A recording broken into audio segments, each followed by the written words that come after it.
Good evening, everybody. Chris Saraga for the 365 down here at the Feather River, just down from the Centennial Park. As you can see, we got a beautiful sunset going on down here. And generally, I'd come to you and say, you know, I'm going to tell you just the facts and all the news. But there has been something that happened last night that I'm going to do a commentary on instead of news at first. There will be news following this, but this, from this point forward, is my opinion based on a few facts that I've had.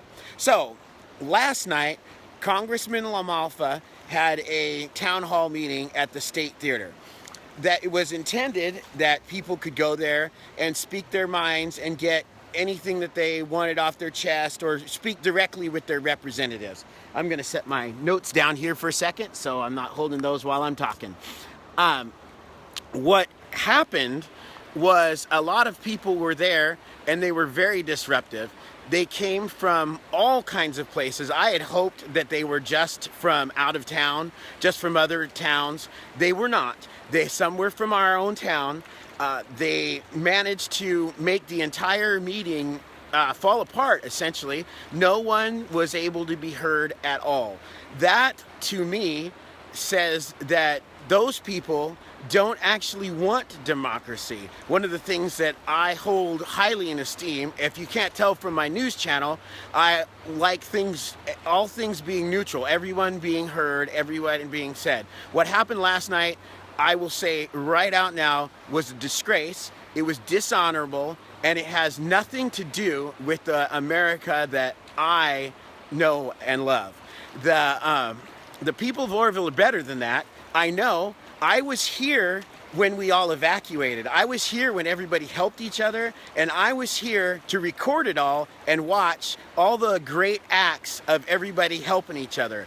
This, what happened last night and what's been happening around the country in the town halls, that's a disgrace. The town halls are intended, no matter whose side you are on, are intended to be a discussion so we can all come together. They're not intended for people to throw their party's agenda out, either side party agenda out, and only that agenda. We are all supposed to be able to hear each other. That is the only way our country works. It's the only way our country works. We all have to be able to talk to each other. I spoke with many people who were at the meeting. I watched many of the videos that was there, and the more I found out, the more disgusted I became. I just want to say that out front, and I want everybody that listens to me to know that I do not condone in any way, shape, or form silencing anybody from any party, any point of view. In my case, one of the extreme things that I always say to people that is, if that had been a KKK rally, I would have fought for their right to say what they needed to say. As long as the communication is able to be heard and it is not violent, I think anybody can say whatever they want. What happened last night, I hope never happens again in my hometown. I hope that all of you guys feel that same way, and I hope that you will call or email or communicate with Congressman LaMalfa and invite him back so we can have a civil discussion on all the issues, both sides of the issues, and everyone can be heard. That is what I have to say about that. This is probably the only time you will hear me do my own commentary on the news, okay? So please pass that around. Make sure that we can have democracy, because if we don't have democracy, then who are we? Right? I want to see the same feelings coming from Oroville that happened during the evacuation all the time, not just when it suits people to do so. Your agendas, your thoughts, your party, it's not more important than the people in my hometown. It never will be. Don't bring that stuff to my hometown. If you guys want to act that way, go to your own towns and do that. And the people that are from my town who did that, don't do that again. Be civil. Be human beings. What I heard last night was a bunch of monkeys yelling at each other, and I can't describe it any different than that.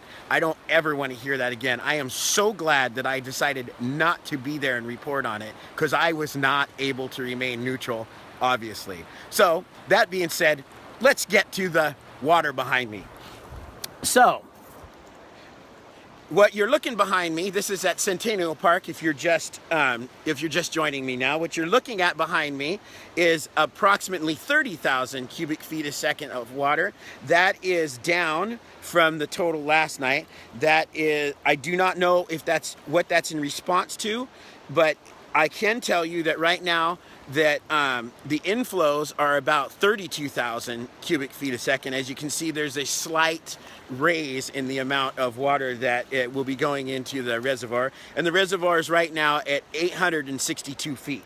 Now, I've got a whole passel of news for you guys. I read through a report today, and so I'm just going to give you the highlights of what I thought was really important. For one, the 10-day forecast now says that we're going to get approximately 1 more inch of rain, and then after Wednesday, we shouldn't have rain for quite some time. 1 inch of rain, that's not too bad. They've been doing debris removal, as we all know. They're already up to 1.6 million cubic yards of debris they've removed. They estimate there's the estimate was 1.7 million cubic yards of debris at first. They think that could go up to 2.2 to 2.3 million cubic yards of debris. So they've still got a little bit of work to do. They anticipate using the spillway at least one more time, as I've been reporting before, and that they do not anticipate the snow melt to be a huge factor in this. That being said, if we happen to have a whole bunch of warm weather or warm rain on the snow cap, that changes things somewhat. The Hyatt power plant is offline right now.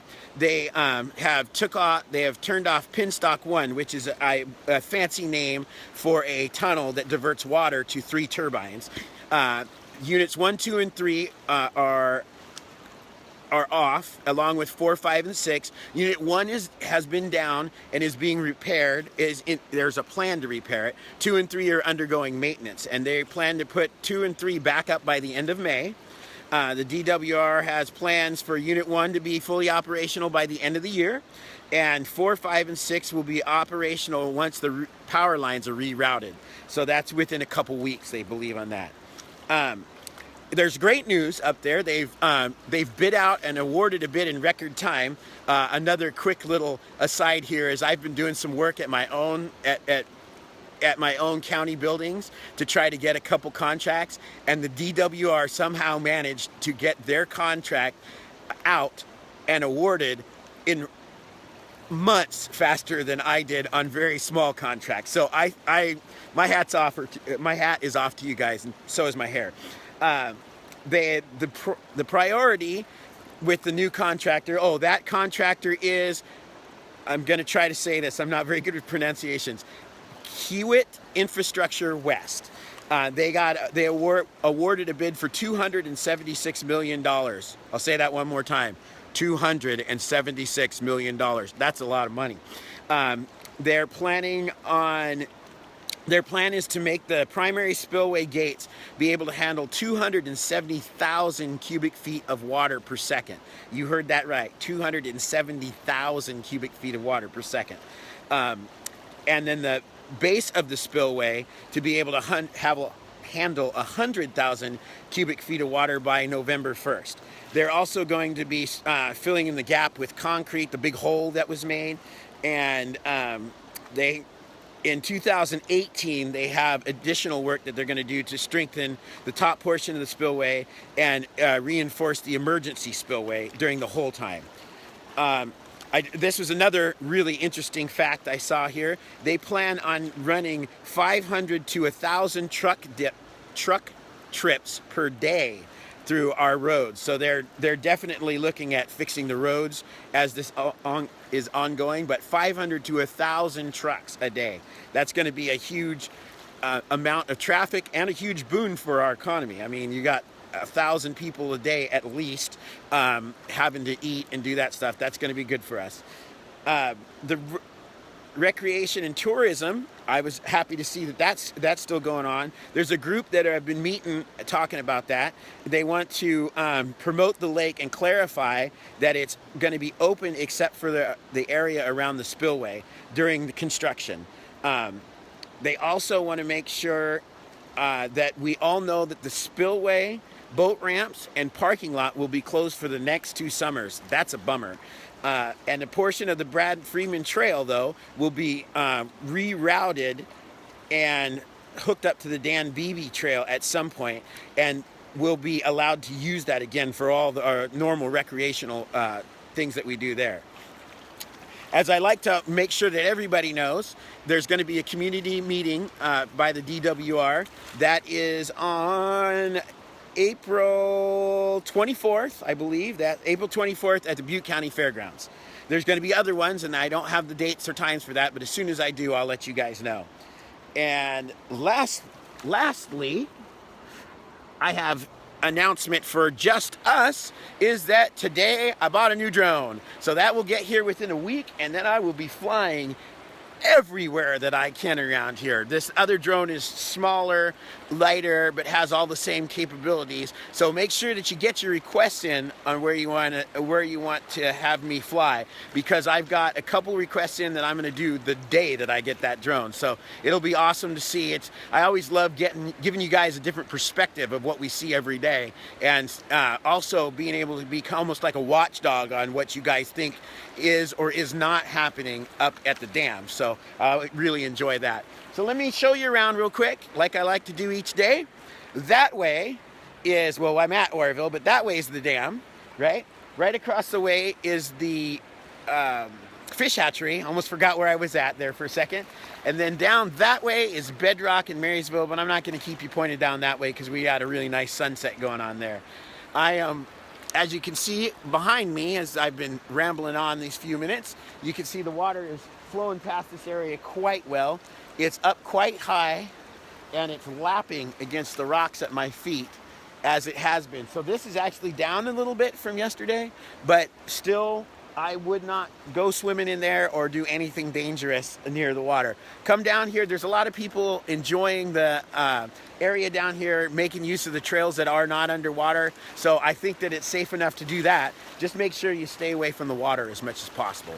So that is what I have for you today. Thank you for indulging me on letting me speak my mind in the very beginning of it. It was hard. It was impossible for me not to say something about that. Thank you for watching. Thank you for sharing. I've got some people who are joining the YouTube site. Thank you very much for that. That really helps me out in all this stuff. Make sure you like, share, and subscribe. Make sure you tell me what you want to see. I know I spend a lot of time at the water. As a matter of fact, one of my friends said yesterday, as a matter of fact, Lynette said yesterday, that for somebody who is not a very good swimmer, I'm down at the water an awful lot. So thank you for watching me each day, and I will continue to do this. This for me is day 68, I believe. So I've got a lot more ahead of me. We're going to 365 or beyond, depending on you guys. So make sure you catch each cast. I've got playlists on YouTube that you can go back and look at stuff in the past. I've got a playlist that shows the spillway before and after, and then also have a playlist that has various other incidents around the town. So make sure you check out all that stuff on the YouTube channel. I'll be posting this video up tomorrow on YouTube. I'm going to post as I do, I post the video from the day before on YouTube each day. So thank you very much for watching. Have a wonderful day, and I hope that tomorrow is a better day for all of us. Thank you very much. Bye-bye.